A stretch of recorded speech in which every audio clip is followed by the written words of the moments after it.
Hey guys, how are you all. Guys, कल result आया, आप लोगों को पता है, सीएमए का, इंटर का एंड फाइनल का।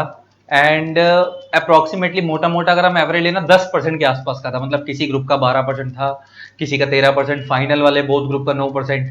तो सबकी एवरेज यही थी 10-12%। तो मतलब एक एवरेज लेके बात करें 10% के आसपास का रिजल्ट था। इसके अलावा हर 100 में 90 बच्चा फेल था, 10 बच्चा पास था। तो नो डाउट हम लोगों ने पास वालों को कॉन्ग्रेचुलेट करा, क्योंकि हम वो भी हमारा काम है। लेकिन फेल वालों की तादाद ज्यादा है, ऑब्वियस। और वह इस बार नहीं, वो हमेशा से रहती ही है। जो बच्चे फेल हुए हैं उसमें 3 कैटेगरी के बच्चे होंगे। एक वो जिनको पता ही था उन्होंने फेल होना है, एक वो जिनका मिक्स रिव्यू था, हो भी सकते और नहीं भी, एक वो जो श्योर शॉट लगते थे, उम्मीद लगाकर बैठे थे कि पास होंगे और फिर भी रह गए।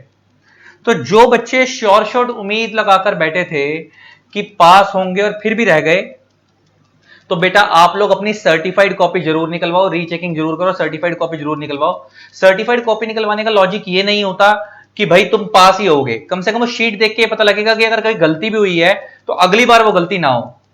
और दूसरे वो बच्चे जो 50-50 चांस वाले थे, तो बेटा मेरा तो यही सजेशन है कि 50-50 को अगली बार इंप्रूव करके 100% लेकर आओ, है ना, चांस ही खत्म हो जाए। और जो पढ़े ही नहीं थे तो उनको तो रिग्रेट करने की जरूरत ही नहीं है ना। आप अपनी गलती से ही रहे हो, तो इस बार बेटा मेहनत करो, भगवान ने चाहा तो होगा। मैं क्यों बता रहा हूं, देखो, फेल हर कोई होता है जिंदगी के अंदर। फेलियर एक सक्सेस का ही छोटा सा पार्ट है। मैं जिसको आज मेरे को देखते हो, बहुत सारे बच्चे मेरे को एडमायर करते हैं कि रमन सर आपके जैसा बनना है ना, इतना बड़ा नाम बनाना है। तो बेटा ऐसा नहीं कि आपका सर कोई बहुत इंटेलिजेंट था या सुपर इंटेलिजेंट था। मैं भी फेल हुआ था, एग्जीक्यूटिव में भी, फाइनल में भी। उसके बाद अपने स्टार्टिंग वाले इनिशियल करियर में भी मैंने बहुत जगह लोगों से काम मांगा था, इनिशियल डेज में काम ही नहीं मिला। और आज हम लोगों ने इतने लोगों को काम दे रखा है कि पूछो ही मत, है ना। तो ये सब आपकी मेहनत होती है और आपके कर्म होते हैं, और आप अच्छे से ऑनेस्टी से मेहनत करो, भगवान सुनता जरूर है। तो हिम्मत नहीं हारनी है। अगर रह गए फेल होने से, अगर हिम्मत हार गए तो जिंदगी में आगे बढ़ ही नहीं पाओगे। मैं सीएस एग्जीक्यूटिव में सिंगल ग्रुप दिया था, फेल हुआ। बोथ ग्रुप दिए, बोथ ग्रुप एक ही बार में निकाले, कंपनी लॉ पूरे इंडिया में टॉपर बना। फाइनल में आए, फाइनल के अंदर 3 ग्रुप थे, 2 दिए, एक निकला, एक नहीं निकला, फिर बचे हुए 2 दिए, फिर फेल हो गया, फिर एक दिया, एक नहीं निकला। तो हमने फेलियर देखा है। तो ऐसे वाले, हम वो वाले टीचर कभी थे ही नहीं जो बाकी टीचर ऐसे बताते हैं ना, हम तो एक ही बार में बन गए, हम तो रैंक करते। हम तो भाई सीधे साधे बच्चे थे, तुम्हारी तरह एवरेज।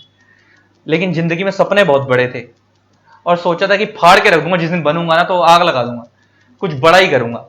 और करा, और कर रहे हैं। हमने कोई जिंदगी के अंदर वैसा काम नहीं करा कि भाई फर्स्ट शॉट क्वालिफाई करते चले गए, बहुत सुपर इंटेलिजेंट थे। लेकिन आज इस लायक हो गए कि हम फर्स्ट शॉट बच्चों को क्वालिफाई करवा जरूर देते हैं। तो जिंदगी में एक्सपीरियंस बहुत मैटर करता है, नॉलेज बहुत मैटर करती है, एंड सोच बहुत मैटर करती है। उस टाइम शायद हम अपने करियर को लेकर सीरियस कम थे। जब सीरियस हुए तब तक 1-2 बार झटके लग गए थे इंस्टीट्यूट से फेल होने के बाद। और मैं हमेशा बोलता हूं कि पढ़ते टाइम फर्स्ट टाइम अटेम्प्ट दे रहे हो या एक आध बार रहे हो तो अभी से समझ जाओ तो बढ़िया है। लेकिन जब इंस्टीट्यूट समझाता है, जिन लोगों को समझा दिया इंस्टीट्यूट ने एक अटेम्प्ट के बाद, तो बहुत बुरा समझाता है ना। और भगवान के अंदर भरोसा रखा करो।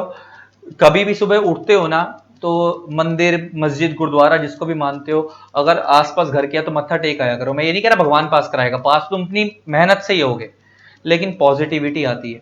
तो ड्रीम बिग, थिंक बिग, सब बढ़िया होगा। बाकी जो बच्चे रह गए हैं, अब यहां तक तो मोटिवेशन वाली बात हो गई। जो रह गए हैं उनके लिए हमारी क्लासेस की अगर मैं बात करूं, तो जो बच्चे, आपको पता है मैं 3 सब्जेक्ट पढ़ाता हूं मेनली, ग्रुप सीएम में, इंटर में लॉ, ग्रुप 1 में, ग्रुप 2 में ऑडिट, एंड फाइनल में लॉ। एंड ऑल्दो हमारे पास पूरे पूरे ग्रुप्स अवेलेबल हैं, बहुत अच्छी डेडिकेटेड टीम्स हैं। तो अगर आपको पूरे पूरे टीम्स के सब्जेक्ट्स चाहिए आप तो भी ले सकते हो, आपको सिंगल मेरे मेरे सब्जेक्ट चाहिए तो भी ले सकते हो। तो अभी हमने क्या करा है कि अपने सारे प्रोडक्ट्स के अंदर 1,000 प्राइस रिड्यूस करा है। 1,000 प्राइस रिड्यूस करा है उन बच्चों के लिए जिन बच्चों का अटेम्प्ट कौन सा है, दिसंबर वाला, और जो फेल हो चुके हैं या दिसंबर में देंगे, अभी क्लास लगाना चाहते हैं। उसके अंदर वैसे 9, देखो जैसे मैं एग्जांपल लेके बात कर रहा हूं, हमारा लॉ फाइनल का गूगल ड्राइव में 8500 का है, उसमें जून तक की वैलिडिटी है। लेकिन कोई बच्चा कहता है मेरे को सर जनवरी तक की वैलिडिटी चाहिए, क्योंकि जनवरी अटेम्प्ट है, 3-4 महीने की वैलिडिटी में काम हो जाएगा, तो उसके लिए 85 की जगह 7500 का है। सेम ऐसे कोई सीएमए इंटर वाला बच्चा, हमारा लॉ जो है सीएमए इंटर का, वो 75 का है, तो और वो उसकी जगह वो 75 की जगह 65 का कर दिया है, गूगल ड्राइव में 1000 कम कर दिया है। जो बच्चे दिसंबर पेपर देंगे उनके लिए 3 महीने की वैलिडिटी के साथ। तो वो अगर आपको क्लासेस वगैरह चाहिए तो आप ले सकते हो। उसके लिए डिटेल्स वैसे मैंने अलग से वीडियो बना दी, लेकिन इसमें जिक्र छिड़ गया तो मैंने बता दिया। ये मेरा नंबर स्क्रीन पे फ्लैश हो रहा है 8802233513, आप स्क्रीन पे देख रहे हो ना। इसी नंबर पे मेरे को व्हाट्सएप पे 3 चीजें लिख के भेज देना, आपका नाम, नीचे लिख देना आपका लेवल, लेवल में आप लिखोगे सीएमए इंटर, सीएमए फाइनल, और नीचे लिख देना इंक्वायरी फॉर आपका जिस भी सब्जेक्ट हो, सीएमए इंटर लॉ या सीएमए फाइनल लॉ, जो आपका सब्जेक्ट है वो, या साथ में आपको पूरा ग्रुप चाहिए तो उसकी डिटेल्स भी अवेलेबल है बाकी टीम के साथ। बाकी मैं अलग से डिटेल्स लाऊंगा उसके लिए स्कीम की, लेकिन स्टिल इसमें जिक्र छिड़ा तो मैंने बात कर ली। ठीक है, ये नंबर स्क्रीन पे फ्लैश हो ही रहा नीचे की तरफ। एंड हिम्मत नहीं हारनी है, अगली बार आग लगा देंगे। ठीक है, God bless you all, Tata. इसी तरीके से वीडियोस को प्यार देते रहे, कीप लविंग, कीप सपोर्टिंग।